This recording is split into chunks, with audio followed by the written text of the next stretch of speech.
want to welcome everybody here. Give my welcome to everybody as well. Thanks for attending our webinar today, the second to last webinar in our webinar series for the spring. So we're delighted today to have Margaret Jodlowski, who is an assistant professor in the Department of Ag, Environmental and Development Economics. She comes to us by way of Cornell University, where she got her PhD.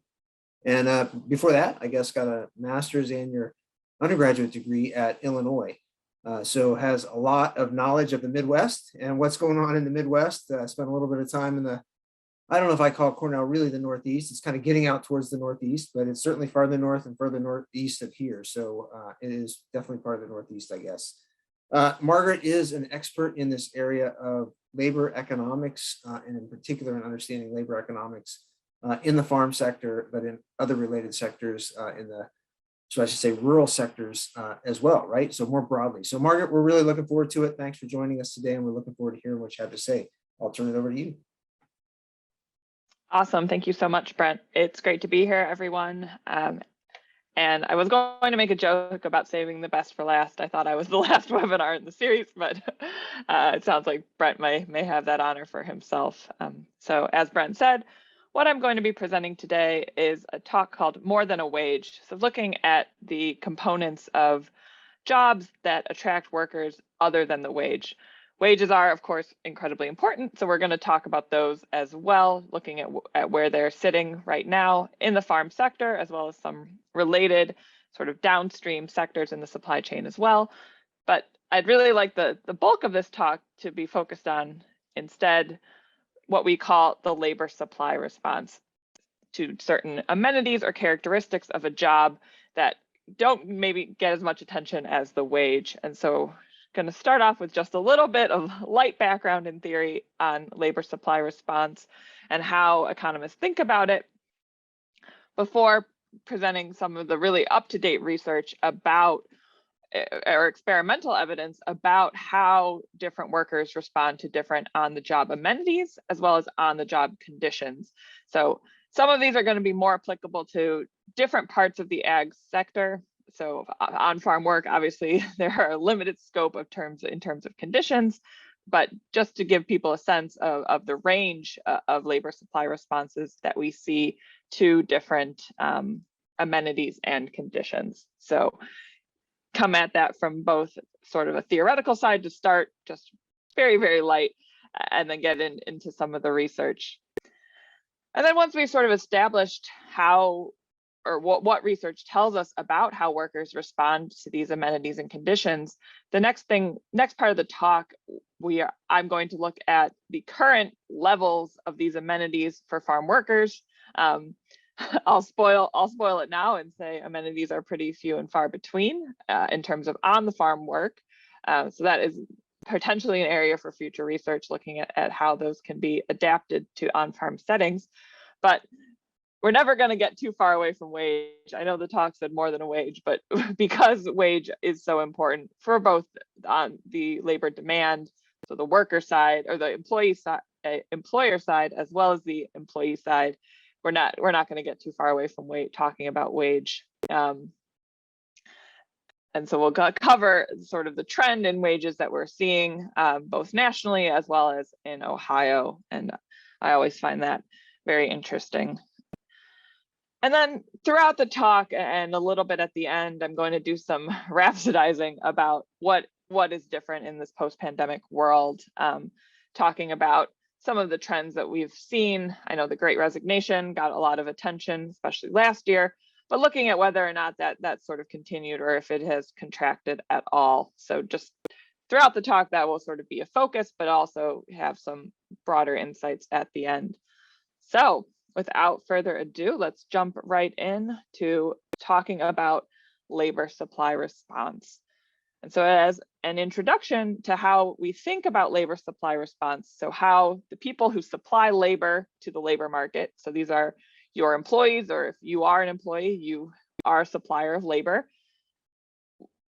If we think about them as job seekers, we have them sitting here looking at different jobs, and we know they have a lot of things on their mind. We know that there are different amenities related to a job or different job conditions that they are interested in. So some of those can include things like health insurance, vacation days, super crucial, especially when the weather is as nasty as it has been this spring in Ohio. Vacation days, I think, are on everyone's mind. Becoming more and more important is this idea of flexibility. So flexibility in terms of shifts, in terms of hours worked, in terms of setting your own hours. We've certainly seen that during the pandemic become more of a norm for workers, but we also know that workers have always valued that. They've always valued the ability to set their own schedule. Another sort of had a little bit of attention pre-pandemic, but now it's something we all talk about all the time, and that is the ability to work from home. So we know workers are also interested in that sort of characteristic as well. But of course, as always, the thing that workers are thinking about the most is cash. So how much money they are going to be paid for their work. And a lot of these things, of course, have monetary value as well, particularly health insurance. That's easy to put a dollar value on right out the gate. And so we know workers are thinking about all of these things, but jobs, of course, are bundles of these characteristics. And so when we have these workers sitting here and they're weighing different job options, they aren't looking at these amenities in a discrete sort of way. Instead, they're looking at different jobs, which are, of course, going to be groups or bundles of different characteristics. So on one hand, you might have a job like this with relatively low amount of vacation, high ability to work from home, or a lot of work from home opportunities, as well as a flexible schedule with comparatively less pay. On the other hand, you might have a job with quite relatively high pay with lower amounts of flexibility and on the job options. And then, of course, in this little pictogram, the vacation time is the same. And so by observing what job seekers do or what sort of decisions they make when they're deciding between these bundles of jobs, we can abstract from that and take away information about how these different characteristics are valued by workers. And so we are able to do these sorts of, we would call them in the field experiments, or we can even do them in a lab, where we allow people to pick between jobs and we can start to understand how these different characteristics are valued.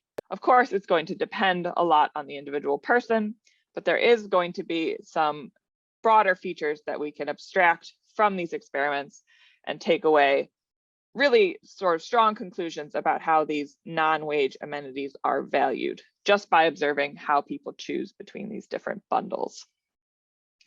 And so what we know just sort of from the get-go, before we even do these experiments, we know first and foremost that cash is king. It goes without saying that we know the primary decision that drives any sort of job decision is always going to be the wage. It's the first thing people look at. It's what attracts someone to even look at a job ad. And so the starting wage is always going to be incredibly important. And so we have to sort of get that out of the way, and we always have to consider it. It always has to be in the back of our mind. At the same time, of course, it's important to understand that once a worker is in a job, we talk a lot about attracting workers to jobs, but once a worker is in a job, what ends up actually mattering more for retention is these other amenities. These other amenities are what keep people around. So once you've got them in the door, what gets them to stay is often these sort of non-wage amenities.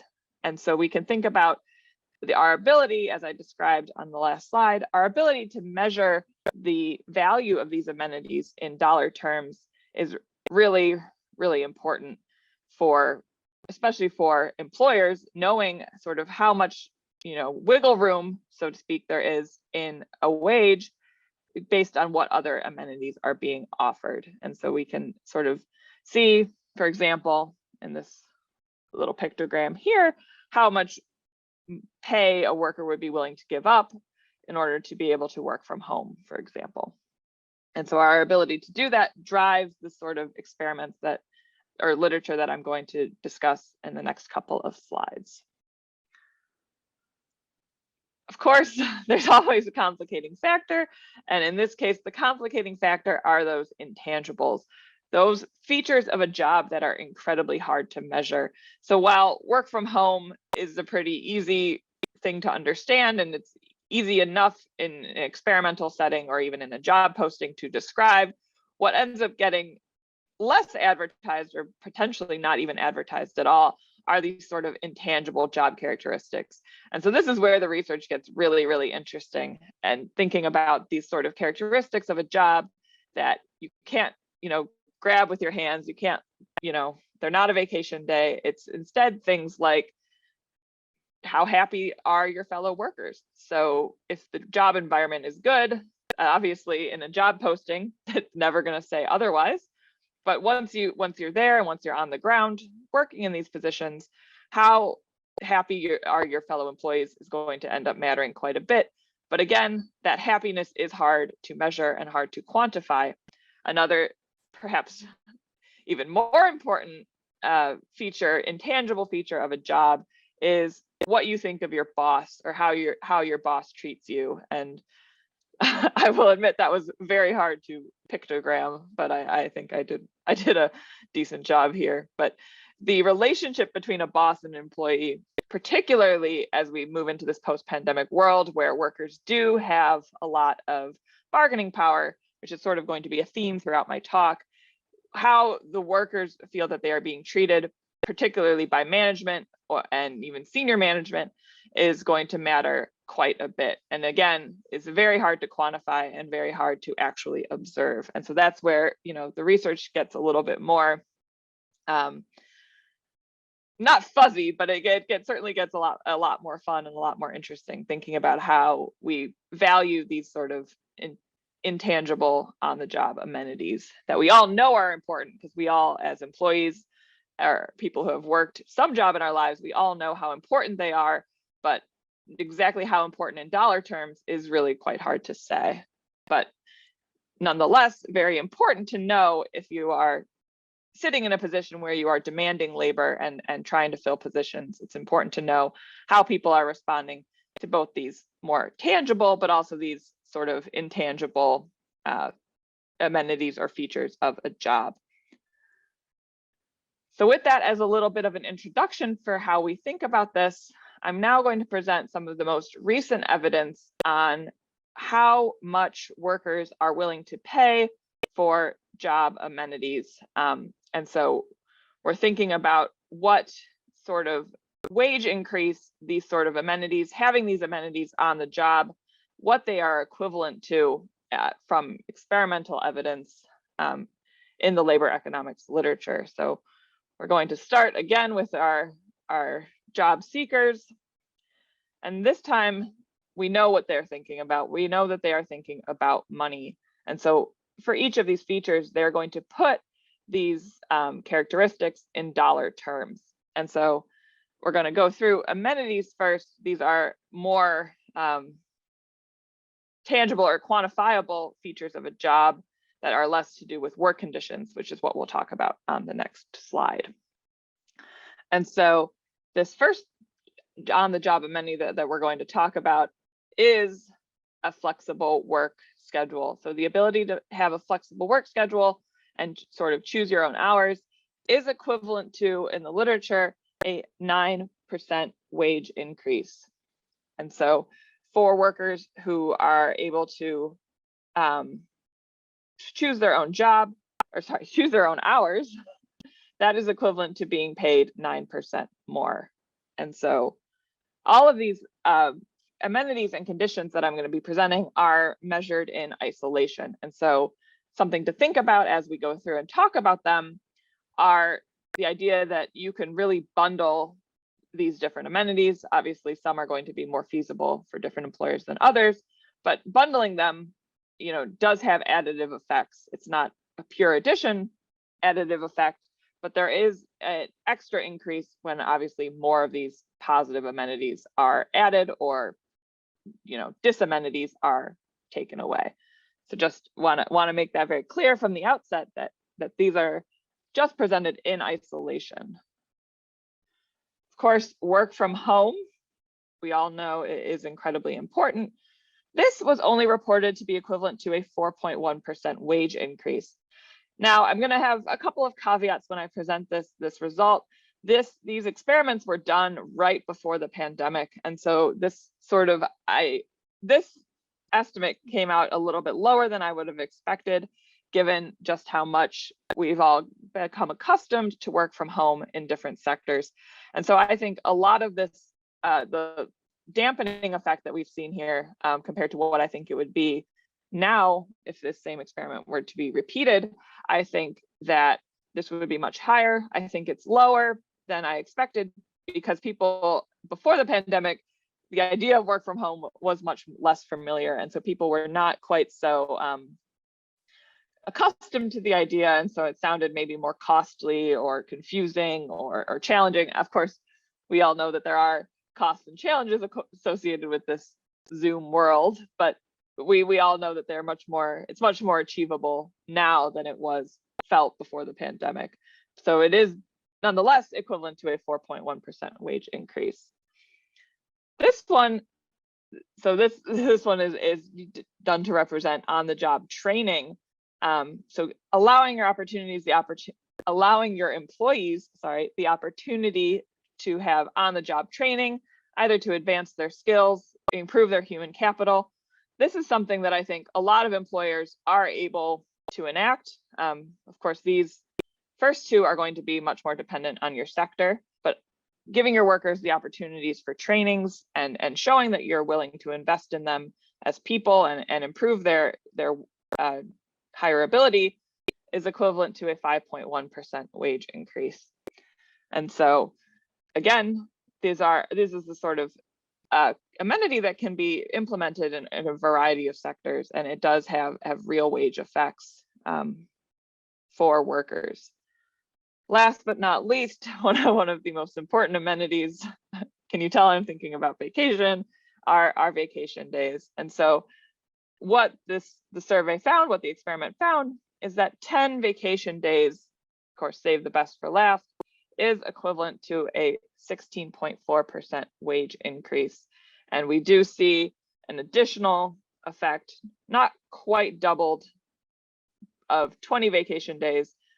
So when you have 20 vacation days, that's equivalent to a 23% wage increase. And so workers, of course, really value the ability to have this sort of flexibility in their schedule, the opportunity to take time away from their jobs and maybe go on vacation, but also maybe deal with family stuff or other obligations is quite valuable. And so, of course, we see that it doesn't double. So there is a diminishing marginal return to these additional vacation. So the idea of too much of a good thing, of course, does come into play. Nonetheless, we see that these amenities are incredibly important in dollar value for employees. And so it's not just the wage that attracts workers to jobs, and indeed it's possible to put a wage value on having these different amenities for a job. Job conditions are, of course, also very important. So we're going to have our two job seekers or employees back at it again, thinking about these job conditions in dollar value. And so the first sort of job condition, a lot of these, as a preface to these results, a lot of these are going to be comparative. And so, for example, this first one, it's going to be talking about switching from a fast-paced job to a more relaxed working environment. And so, like I said, it's going to be a lot of relative sort of information. Just to make that clear before I present these results. So switching to the more relaxed, less fast-paced job does have a wage value for workers, and that is equivalent to a 4.4% wage increase. This next one is one I find incredibly interesting. So this is, again, one that was very difficult to pictogram, but I think I did a good job. The ability to work autonomously and sort of direct yourself in your day-to-day work habits versus being given a simple list of tasks to do by your boss. So basically, more independence versus less independence is maybe the easiest way to think about it. So having more independence on the job was significantly associated with an increase in wage, and indeed was associated with a 3.8% wage increase. And so all of these things, of course, employers have maybe less ability to control the pace of their job, but they certainly have more latitude to control the autonomy of their workers and how much independence their workers have in their day-to-day operations. This next one is very interesting. I think if there are any students on the webinar, they will certainly appreciate this. Working alone versus working in a group. So I will say that working alone relative to working on a team was associated with an 8.4% wage increase. So one of the biggest equivalent wages that we've seen in terms of job conditions actually comes from this working alone versus working in a group. I do have some asterisks here because there are some caveats to these estimates. A lot of this increase has to do with how you are being evaluated. And so this 8.4% wage increase is relative to working on a team and being evaluated based on the performance of the team. And so workers really do not like that. They don't like being sort of feeling like you're all chained together. And you know, if one person does poorly and the team does poorly, then that reflects on everyone. Instead, so if workers work on a team and are evaluated on their individual performance, this wage increase is 2% less at 6.4. And so being able to be evaluated individually is something that workers really value more so than just working alone. So it's not necessarily just working alone, it's how one is evaluated when you are working in a group that actually matters more. And so I think that is certainly very interesting. I know, at least as I said, students have a real aversion to working in groups, and I imagine that carries over into the workforce as well. And so this idea that it's a sink or swim, and a lot of your own maybe raises or performance reviews, if they're based on how the team is doing, that can be quite a disamenity for workers as well. So that's always an interesting one. The next two are, I think, especially if we're talking about on-farm work, going to be especially hard to implement, but nonetheless, I think they are important. If there are people who are, farther down the supply chain, perhaps this is of relevance, but even something as simple as being able to sit on the job or having the option to sit versus stand, you would think that maybe this is not quite so important, but the results actually show that being able to sit, having the option to sit, is equivalent to a 12% wage increase. And that's relative, again, to being required to stand. And so simple sort of, again, it's just a chair, but it has a really significant wage increase effect, or equivalent wage increase effect, which is quite fascinating. And then the last one, again, a tricky one to pictogram as well. It's kind of a theme of this slide, but this is the wage value of switching from a heavily physically intensive job to a moderately physically intensive job. So, you can imagine that if you're moving from a job that is very physically demanding to one that is only moderately physically demanding, of course, again, depending on what sort of business you're in and what sort of position in the supply chain you have, it's going to be hard to get completely away from that moderately physically intense, from that heavily physically intensive job towards moderate. But of course, there are options that you can consider. But this actually has the highest relative wage, and so that is equivalent to that switch, again, from heavily physically intensive to moderately physically intensive, is associated with a almost 15% wage increase. And so obviously there's a sort of large range in terms of the wage increases that these conditions and amenities are associated with. All of them, however, are statistically significant from 0, and so they do have real value or real importance for workers and significant dollar values as well. And of course, trying to be general here, it's of course not possible to know what necessarily will work for every business or every part of the subsector, but there are certainly, of these, there are, I imagine, some that can be implemented in every sort of business setting. And so when we think about what is attracting workers to jobs, there are these options, and there is a sort of suite of options that can be implemented that do have the same effect as increasing wages without necessarily having to bump your employees' hourly wages. So those are some of the more tangible or measurable things, but one that I would like to give a little bit of attention to is the idea of job meaning. And so this is something, again, it's very hard to put a number on, but what we have seen over and over, not just in this experiment, but in others as well, is the idea that a job that has meaning, so broader social meaning or some sort of goal attached to it, has value for workers. And so in that same experiment where the previous estimates came from, the results showed that the opportunity for frequent versus occasional opportunities to impact one's community is associated with a 4%, almost 4% wage increase. So again, it's that sort of relative this or that type decision, but nonetheless, even something as important or what would seem as unimportant as this community impact has a dollar value for workers that is equivalent to a wage increase.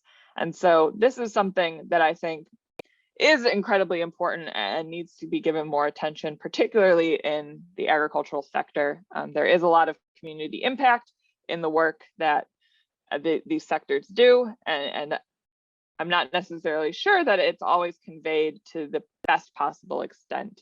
And so figuring out how to incorporate this sort of meaning of the job, the broader meaning, is something that I think can be incorporated and would have equivalent wage impacts. So just to provide a little bit more evidence from other experiments, in a different experiment, workers were willing to take wages that were 17% lower than their counterparts when they were given a task that they felt had meaning. So what I mean when I say meaning, if, for example, you're doing some task like image recognition, so something that's a little bit monotonous, if the workers were told that this work is helping cancer research and working towards curing cancer, workers were willing to take a wage decrease in order to do that, versus they were told that this is just routine work for no real purpose. So when they were not given a purpose for their job, they required higher wages. And then I'll wrap up with this slide with a little bit more of a broader statistic about workers and how they value meaning. But in a survey of more than 100,000 workers across 47 different countries, so a really broad swath of humanity, 77% of them said that having a job that is useful for society is important or very important. So this is certainly something that workers are valuing more and more. We've only seen these measures increase over time. It's hard to say how much the pandemic has shifted that, but nonetheless, especially as these younger and more involved generations come into the workforce, understanding how to position your job as having meaning, broader than just you come to work, you do your job, you go home, with that actually will have quite a bit of value. And so just to give a little bit of a sense of what factors increase these feelings of meaning, something as simple as working for an organization with a mission. So having a mission statement that is clear, that is motivational, that is at least shows some sort of goal-oriented, sort of broader purpose to what is being done, has been shown to have significant impact on workers, not only productivity, but also in terms of their ideal hours worked is higher when working for organizations with a mission, and also the wage they're willing to accept is also lower for working with these jobs. In particular, any sort of job that can be construed as this, good for society and improving society is actually quite important. So not only do they have higher productivity, but as I said, they are willing to accept lower wages as well. And so it doesn't actually even have to be, if you're thinking, this has to be some sort of grand social statement. It's even been shown that firms with a goal or objective just beyond profit maximization, we all sort of understand that that's at the core of what a lot of businesses do, but there is often more than that. And so particularly for farms, I think there is a lot of farming operations. There is often some sort of, broader impacts that farmers do want to have. Just from my conversations with farmers, I know that this is often true, that there is this sort of idea that you're providing food, nourishment, and that has value. And so being able to express that in a way to your workers that they feel connected to that goal or objective actually does have equivalent wage impacts. So it's the same as offering a wage increase, and it's also been shown to improve retention and worker productivity as well. Another thing that increases the feelings of meaning at one's job is connected to a human's need for self-determination. And so we think about humans wanting self-determination, having three sort of spokes, sort of three main feeders into these feelings of self-determination. And those are autonomy and decision-making. And we already sort of saw that in the last slide when we were looking at the comparison between having a lot of independence on the job versus not. We were able to see that the jobs with a little bit more independence were equivalent to a wage increase of about 4%. Another is, of course, feeling competence. So humans feel like they have meaning when they're doing a job where they have some autonomy, but also where they feel competent. We all like doing things we know we're good at. It's why if you're practicing something, if you have a hobby, this is for me at least, I always like to do the things I'm good at, and I don't like to practice the things I'm not good at, because it's good to feel like you're good at something. And we saw that in the experiment as well in terms of on-the-job training, which you can imagine would increase your feelings of competence, and that was of course equivalent to a 5% wage increase. So feeling like you're doing a job that you're good at and you know what to do is important for workers as well. And then of course feeling relatedness, and this connects again to this sort of idea of having a pro-social mission, but it's also related to how you feel about your coworkers. If you all feel like you're sort of working together, and of course this is something that is maybe a little bit harder for managers to manage, but nonetheless, if workers are able to feel related not only to society but also to the people very close around them, this is going to increase feelings of meaning, and as well as worker productivity and wage that they're willing to accept. So I'll end this sort of discussion with a little bit of a caveat, and that is that this desire for meaning is not universal. So it will depend a lot on your workers. And so there's been some evidence, that certain workers value meaning more than others. But a lot of that has to do with demographic characteristics. So as your workforce is younger, their desire for meaning is much more, is much greater. They haven't had time to become sort of jaded by the workforce experience or jaded by life. Unfortunately, we see that sort of desire for meaning sort of erode as people move through their career. Nonetheless, these feelings, and it's hard to sort of put into words because it does often feel a little bit, it often feels a little bit silly to think about people needing meaning. Nonetheless, it has been shown over and over in different settings, different contexts, different sectors of the economy, different workers, that it is actually quite important, even for the people you might not expect it to matter for. It does end up making a difference because it again improves. If it improves the people around you, it's going to improve you as well. And so that is the sort of caveat that I will end this part of the talk on, before jumping into just a little bit of more of an outlook type picture of where we are at in terms of wages and amenities for agricultural workers in particular. And so just to ground this conversation in a little bit of real world numbers in terms of what sort of wages we're seeing across the agricultural sector, and then a little bit of a talk about how Ohio's farm workers compare to national averages in terms of the amenities that they have. And so we'll start with wages. I know the talk is more than a wage, but again, everything is in dollar terms and is relative to the wage. So it's important to start there. I know I did a sort of talk in November looking at our sort of outlook for the labor market outlook. And so a lot of these have been updated since then, which is exciting to see. And so the first thing that I'm going to present here is a national comparison of food service and food manufacturing wages. So if you were at my talk in November, you'll know that I was talking about this market change in food service wages in terms of the slope or change over time in terms of how these wages are changing. The onset of the pandemic right around here in 2020 has really shifted that the direction, or not the direction, but the speed at which wages are increasing.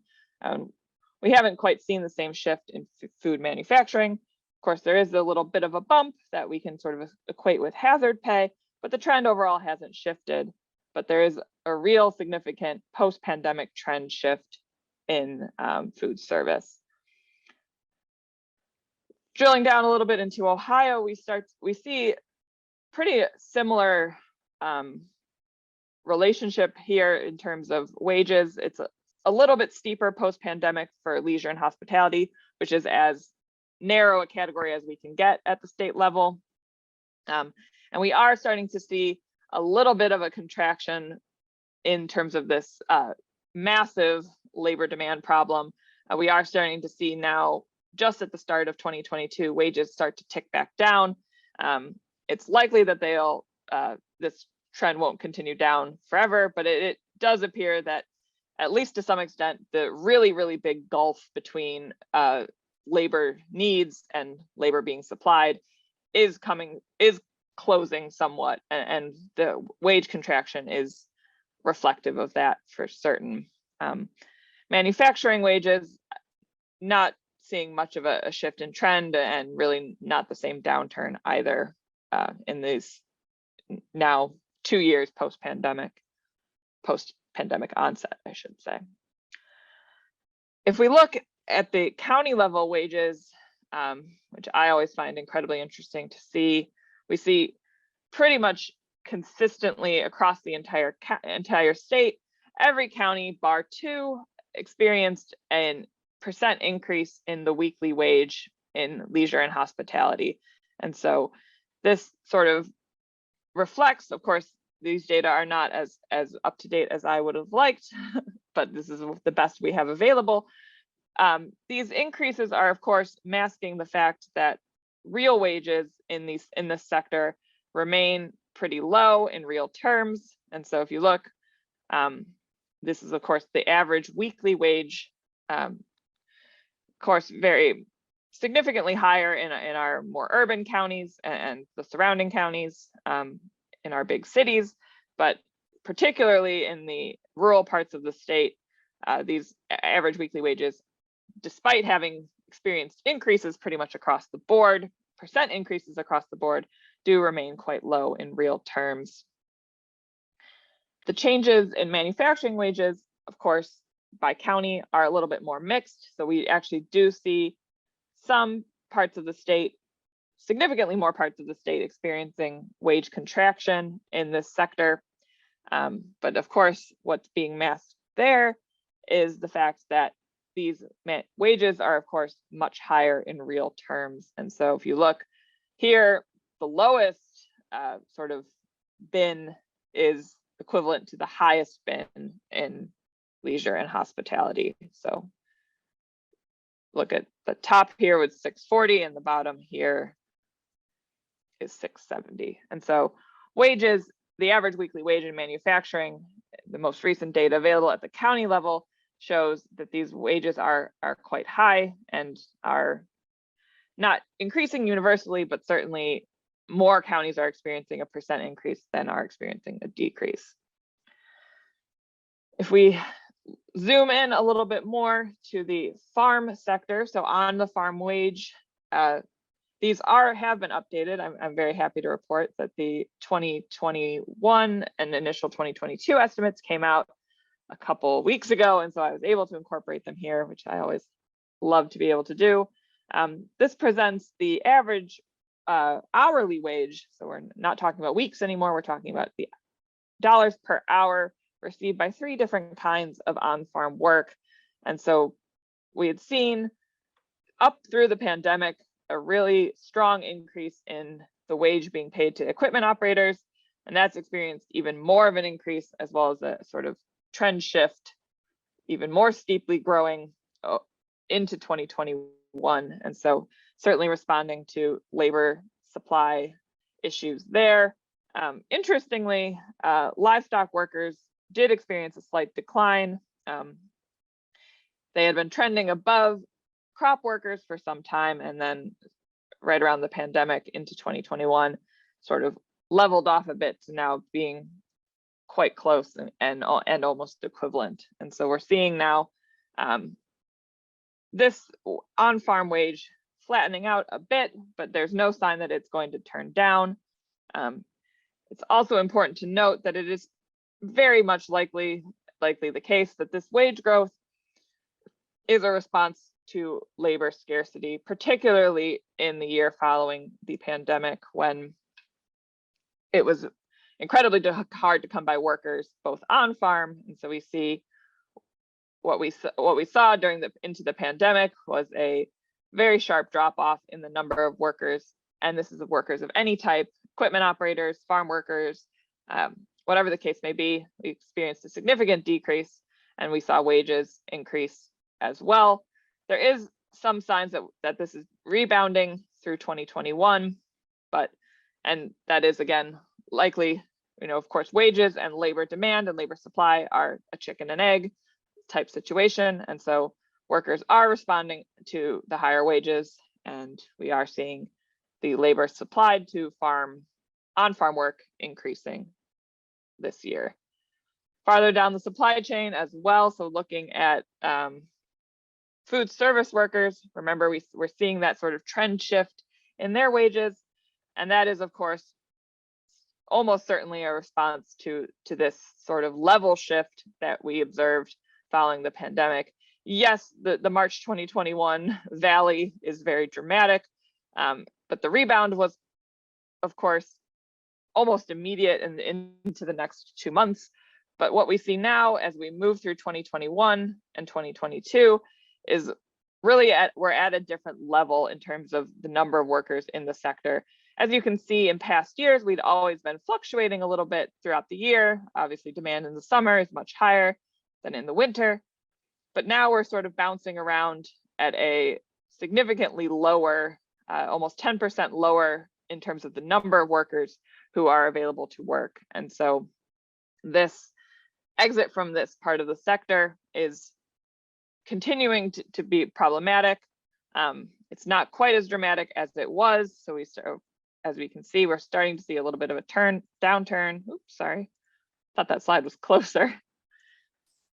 We are starting to see something of a downturn in terms of these wages in the state, but nonetheless, this sort of wage increase is going to be extremely necessary if we're going to recover from this really massive sort of level shift in the number of workers. So a couple of thoughts about wages in the post-pandemic world.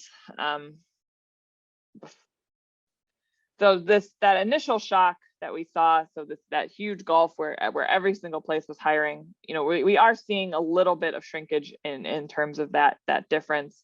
And so we would say that we're over that initial shock.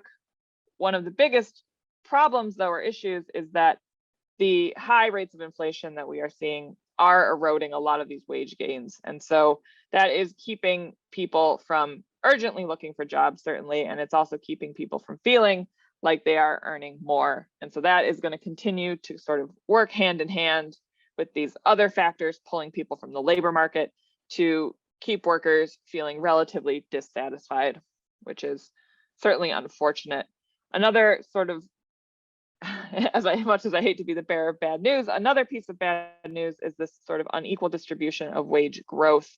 And so if we look at data from the Bureau of Labor Statistics, this is comparing wage growth by level of wage. So we have lower wage workers, middle wage workers, and higher wage workers.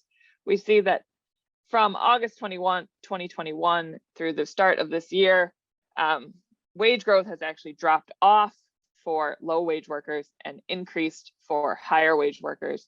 Middle wage workers are experiencing pretty much the same level there, but we are seeing that wage growth is now being concentrated in these higher wage jobs versus lower wage jobs, which again, combined with the inflation is certainly going to feed into a lot of worker dissatisfaction.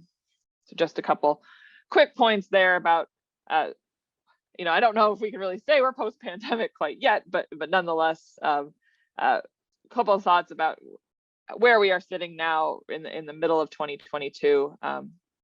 Not quite in that sort of extreme initial phase where no one is going back to work, but certainly seeing a lot of reasons that people are hesitant or are staying away. A lot of this did talk about amenities, but I am running a little close to time, so it's not going to spend too much time here, and kind of going to move through this very quickly, but happy to talk about this later, and certainly offline or during the question and answer portion. This is some new work that I've started to do, looking at a different source of data on farm workers, the National Agricultural Workers Survey, looking at the sort of amenities that farm workers have in their jobs. And not to be the bearer of bad news, but the amenities for farm workers are quite low, at least as reported in this survey. But a spot of good news, however, is that Ohio does seem to be doing much better in terms of the amenities provided to its farm workers than the national average. So one of the amenities that I looked at was receiving any monetary bonus. And so this is going to be over time in years. The beautiful scarlet color is, of course, Ohio, and then the national average is in blue. We see a lot of variation. I'm still working to figure out what the heck was going on in 2004, where everybody seemed to be getting a bonus. I will say the number of workers in Ohio, farm workers, is much lower than the national average, of course. So that is something to keep in mind. But we are seeing a good deal of variation over time in terms of workers receiving a bonus. And when we drill down a little bit more in terms of detail and look at the kind of bonus this is, it's most often some sort of holiday bonus. So it's not really an incentive bonus to reach certain targets. It's also not a retention bonus to encourage workers to come back. It is more of a holiday bonus. And I do have some interesting thoughts on that, and how the bonus is framed in terms of how it matters for worker satisfaction and retention. When you give someone a holiday bonus, it feels like a gift. It doesn't necessarily feel connected to their work. So there are, I think, important implications for that in the farm sector that could be unpacked maybe at a later date once the research is done. Another important amenity that I'll just briefly go over is health expenses covered. And so this is either through health insurance or whether or not your employer as a farm worker pays for you when you get sick on the job. Again, we see a little bit more consistent nationally, a little bit of fluctuation throughout the years, but then of course, once the American Affordable Care Act was passed, we see this sort of consistent decline since then, where we can imagine that maybe workers are receiving health insurance there, or employers no longer maybe feel the need to cover health expenses in that way. But again, we do see Ohio has some really standout years where they are being very generous in terms of this amenity for their farm workers. Okay. In the interest of time, I'm going to skip these last couple of slides. I'd love to get to the question and answer part. Was going to talk really quickly about some other changes we've seen in the pandemic in terms of job search. So we're just seeing job search urgency recovering much slower than the recovery in employment, which basically means that people are being much more choosy about the kinds of work they're going back to. And these reasons are going to have important differences by gender, and childcare remains incredibly important for female employees. And we of course know that there's an employment shock or an employment gap in childcare right now as well, and that has important ramifications down the supply chain. This quit rates, this remains high, and it gets a lot of attention, and it's staying high. This is essentially people leaving one job for another. A lot of this, I think, can be attributed to generational change in the approach to employment. So the start of the pandemic coincided with the first Gen Z workers entering the job market from undergrad. So Gen Z were the oldest members of Generation Z, were born in 1997. And so we're about 2022, we're about 22 in 2020. And so as they entered the labor market, we are seeing a sort of different approach and almost a generational approach to how they view employment. And that's having an important contributor to this quit rates. And then the disruption of the pandemic really reduced the cost of job switching. So much was changing that it feels less costly now to just change your job entirely because of all the disruptions happening in the broader world. And then of course, the differences between why you're changing your job are pretty much the same across men and women, but much more. The only one that is significantly different is in terms of wanting a remote job. Women are much more likely to want that. Okay, so I will skip my conclusions. I think I covered them pretty robustly throughout the talk, but it's great to be here as always, and I welcome a little bit of discussion. Thanks. Great. Hey, thanks a lot, Margaret. That was really fantastic. I guess, just as a thought from my perspective, I don't know about the rest of the folks online here, but I feel like there's so much data and information on jobs, and we hear about this in the news all the time. And it's awesome to have a nice explanation for some of the things that are going on out there. So I really appreciate that, because it's like a big mystery to me as to why whatever trends that we're seeing out there, right, which you talked a lot about, are happening. So it's fun to have some actual information on it. Let me jump into a couple questions. We did get a number of them, and I really appreciate folks sending them. Let's start out with Christina's question here, who asks, is that lower work from home wage estimate maybe also about the current expectation of being able to work from home rather than having it be a nice perk? What's your thought on that? This estimate here, I imagine, is I think so. Yep. Yeah. So yes, I think that would certainly contribute as well. Now it's almost seen as the default, or like you said, the expectation is certainly there that in 2022, when you're looking for a job, it's customary almost to ask what the work from home policy is or what the procedure is for working from home, whereas that would be it would feel almost outlandish in the years prior to the pandemic, or it would be, certainly not necessarily the default. So I think you're exactly right that sort of expectation about what's the norm around work from home, it's certainly contributing to how low this is relative to where I would think it would be now. That's a great point. Yeah, and these estimates are kind of like, are they estimates of sort of within the same industry? Because obviously working from home is only something that people who maybe have office type jobs can participate in. Yeah, exactly. Yeah, it's all the same industry. So it's so yeah, it is going to, of course, be different by industry as well. Yeah. Well, thanks for that. And then okay, so this is kind of an inside person here, Bob Gitter, who's well known to many of us in AED. He spent some time down in our department. He's from Wesleyan University, an economist there, but he talks about or asks the question, could you describe the experiments in terms of how the dollar value of amenities were determined?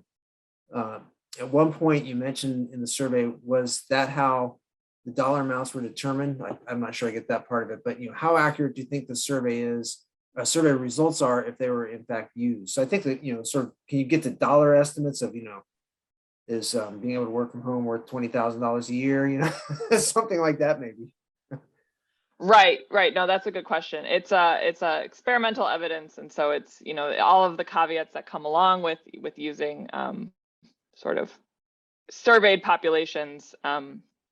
It's not students, it's worker, employee, prime age employee people, but it's administered in a sort of lab setting, and so it's a willingness to accept valuations. So you choose between different bundles, and then you can abstract from those comparisons these sort of percent wage increases. And I could provide those dollar estimates if we wanted to talk offline. I don't have them like just at the top of my head, but it is relative. So it is going to be relative to the wage that was described in the bundle that was being the bundles that were being chosen between. So it's, again, these are sort of baseline, and this is of course not, they're not law, but it does provide an important sort of benchmark for how we see worker behavior, or worker valuation of amenity. So it was real people in a sort of a lab setting. Yeah. Cool. That's awesome. Okay, so jumping on, Chris Zoller, any studies that demonstrate the percentage increase for workers who are provided amenities such as uniforms, meals, so some of the other amenities, use of farm equipment as a personal use? No, so something that I would really enjoy doing would be to do this sort of experiment for farm workers and to make it much more relevant to the farm work population, because like you said, those are amenities that are talked about in the NAWS survey that I didn't have necessarily time. Oops, sorry. Oh my gosh. Sorry, my slides are sliding away from me. Those are covered there, and it might be possible to do something sort of with this secondary data to get that sort of dollar valuation. But it would be really, I think, even more fascinating and definitely better if we could do the sort of experiments that were done with these bundle valuations for farm workers as well. But to date, I don't believe that there are any labor supply response papers directed specifically at farm workers, but it's something I would love to do. And I know you and I have plans to do stuff like that, so that's great. Well, I just got time for just one more question really quick, and it's just because it's the zinger on here and I really want to get your answer to it. So I'm going to skip over anonymous, and I'm going to go right to Amanda's question at the end there. I understand the data is pre-pandemic, but is there any sense on the effect of employer vaccine policies? So what do you think about that? Either on amenities or on maybe some of the trends that you were talking about. Well, I know, so looking at this sort of return to work, I know in 2021, and maybe like if I was giving this talk a year ago, the lack of urgency, just COVID concerns was a huge factor. So people were not feeling this sort of desire to search for jobs because of concerns about COVID. Of course, it's hard to disentangle. Is it concerns about contracting COVID on the job, or is it concerns about, perhaps being required to be vaccinated? It's not possible to disentangle. But that is, I don't believe, to my knowledge, I haven't seen any estimates like dollar value, what the trade-off is for workers. And again, I feel like the two sides would probably wash each other out, and it would end up just being a null effect, because on one hand, you're going to have people who would value that very highly, and people who would, have a huge disamenity for that. But that is something that I can certainly look into and follow up afterwards. But again, I try to keep close eye on this literature, and I haven't seen anything specifically looking at that. But that's really interesting. Yeah, fantastic. Well, thanks, Yeah. Margaret. Thanks a ton. I'm gonna have to call it to a close there. We're at the end of our hour, or beginning of the next one, actually. But I really appreciate you taking the time to visit with us today and to join us. So I'll give my applause here to you. Unfortunately, the folks online who I'm sure are applauding as well can't be heard. But thanks everybody for attending. Let's see, we have one more coming in June. I think the 1st of June, talking about energy prices.